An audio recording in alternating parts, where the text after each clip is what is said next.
In the bustling city of Union Square, there's a special bench where, every Thanksgiving, something magical happens. It's a day when even skyscrapers seem to smile, and everyone, from the tallest to the smallest, celebrates being American. On this bench sits Stuffy Pete, a rather round and jolly fellow.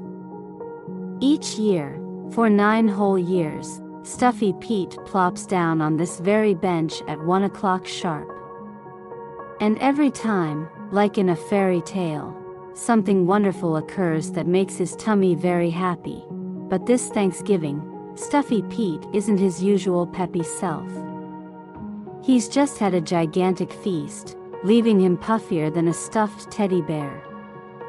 His eyes are tiny in his roly-poly face, and he breathes like a dragon after a spicy meal.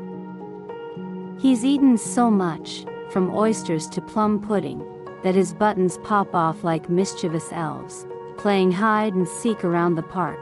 While Stuffy Pete is trying to catch his runaway buttons, he sees the old gentleman, thin as a pencil, dressed all in black, heading towards him. Each year, this kind old gentleman invites Stuffy Pete to a grand Thanksgiving meal, not knowing Stuffy's already had a feast fit for a king. This year, as the old gentleman approaches with a heart full of kindness, Stuffy Pete tries to tell him, in a mix of grumbles and burbles, that he's already as stuffed as can be. But the old gentleman, thinking Stuffy's as hungry as a bear after hibernation, insists on treating him to another Thanksgiving dinner. So off they go, the thin old gentleman and round Stuffy Pete, to a restaurant where the waiters know them well.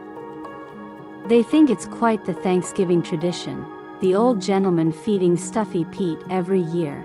At the restaurant, Stuffy Pete bravely faces mountains of food. He's determined to not let down the old gentleman, who's beaming with joy. Stuffy battles through turkey, potatoes, pies, a true hero in a feast fight. After the meal, Stuffy Pete waddles out, feeling like a balloon ready to float away. But just around the corner, he feels dizzy and plops down on the sidewalk, fast asleep in a food dreamland. Meanwhile, the old gentleman, back at his home, also feels unwell and ends up in the same hospital as Stuffy Pete.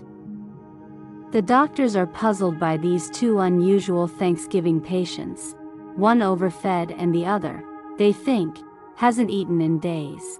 And that's how, in Union Square, a new Thanksgiving story was born, with Stuffy Pete and the old gentleman becoming unlikely heroes of a feast-filled adventure.